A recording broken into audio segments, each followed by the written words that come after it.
Thank you, Salman, for speaking to us. Nice having you with us today. Yeah, it's a pleasure. Thank you for having me. Thank you. We'd like to start with a brief about why should organizations move beyond viewing AI as just an IT project and embed it across businesses. Yeah, it's a really good question. And I think without getting into the technicalities of product and capability, I think it's something that most organizations are trying to get grips around. I think the best way to put it is that when you keep AI inside IT, it remains to be a point solution, right? It's basically focused around the governance and the management of IT. But the real payoff for organizations really comes when it's embedded within like HR, finance, customer service, and supply chain, right? And then at that same time, as you're looking at moving it beyond a point solution, it's also a company wide adoption, which means that then as a process and culture, you're looking at a shared data foundation, a shared governance model, not just another IT project, right? And then as you start developing the muscle memory behind that as a process to deploy widely, right? Then business leaders, not just the CIO, they also are accountable and responsible for owning the outcomes that AI is meant to deliver. The best way to summarize that is if you treat AI as a new colleague working across all the departments and not just a help desk, is when it really becomes more than a fad and something that is transformational. In terms of Middle East leapfrogging traditional IT models, how do you think they can adopt AI-enabled operations? Yeah, it's probably a question we get asked a lot of, right? But I think the best way to describe it is less legacy debt to unwind, right? Many regional enterprises here are building on newer infrastructure so they can move to AI enabled operations, right? So that's allowing them to leapfrog because they don't have to do all of this modernization of data processes, infrastructure in the back end, right?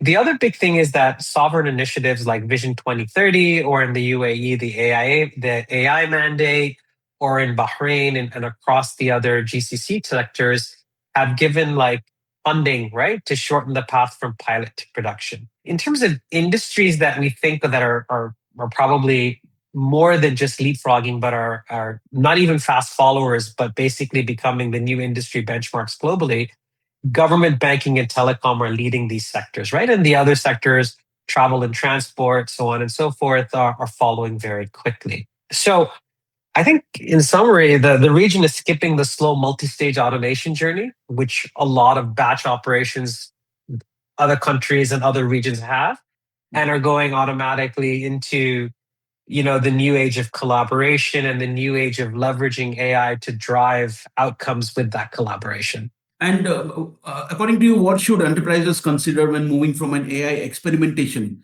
to responsible scaling? Wow, deep questions. But I think they're probably prevalent because everybody's going through them. I think the big thing is that, organizations need to scale once they have a data foundation, governance, and success metrics. Not just a really good pilot that showcased one specific thing that everybody gets excited about, right? So I think that's supremely important.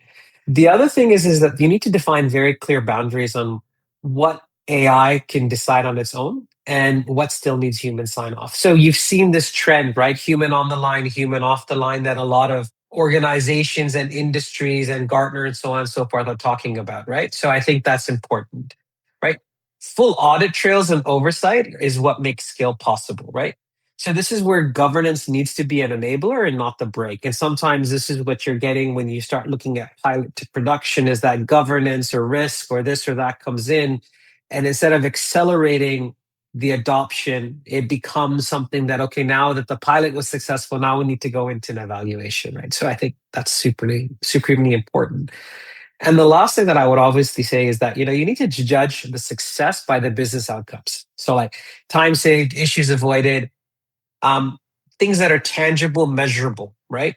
And that will provide an ROI to reset the economics of IT that we've been talking about, and not just how clever the pilot looked. So it's substance and over, just the nice little thing that could, the shiny toy, so to speak, right? And what operational foundations are missing in organizations trying to scale AI today? Okay, so I have to be very generic about this, right? So it's every organization is different. The maturity models are are not the same, but generally speaking, what we've seen as key foundations to success would be clean, connected data, right? So it's just like anything else, right? AI is only as good as the information it can see. And if you've got silos and pockets and information that is not there or hasn't been added, then obviously that will allow it to still give a recommendation, but it'll give a recommendation on what it can and cannot do, right? So probably the one thing is a unified view across systems and services. So AI can understand business context, not just isolated tasks, right? There's also a very clear ownership and accountability for the decisions that AI makes that needs to be defined, right? Right. And then we also need to make sure that organizations are investing in skills and change around change management so teams know how to work alongside AI, not around it. And I think that's, you see, like people, process, and technologies have always been talked about even since the early 2000s as transformational change, right?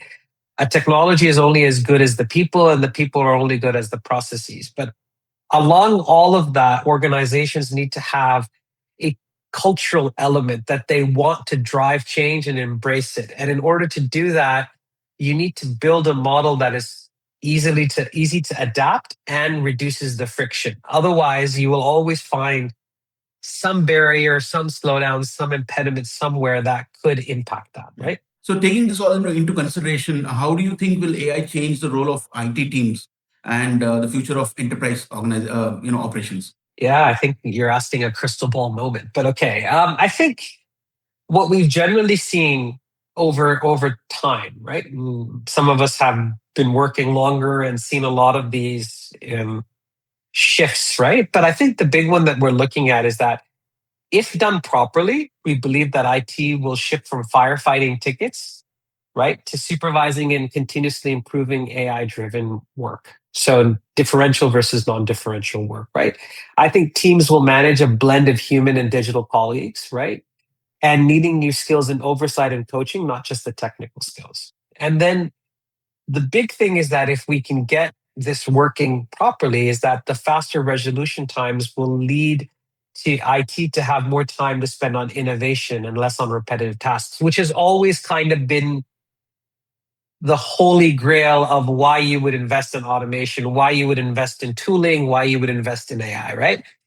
And then you would likely see, right, a new discipline emerging to manage digital agents at scale, much like when we had DevOps for software, right? When you had CI/CD going into pipelines to speed that process up, you're going to have new roles that talk about how do you manage that. And then there'll be an entire governance process around self-developed agents versus OEM agents versus what is a clear management process methodology across it, and a layer of governance around that. So, if you were to look at a few years down the line, according to you, what are the key AI and enterprise IT trends you expect to shape the meta region? Again, I think what we are generally working towards is very simply a couple of things, right? Like agentic is going to be adopted more and more. And I think that will shift, that will take the shift in the maturity from advising AI to AI that can take action. And I think that is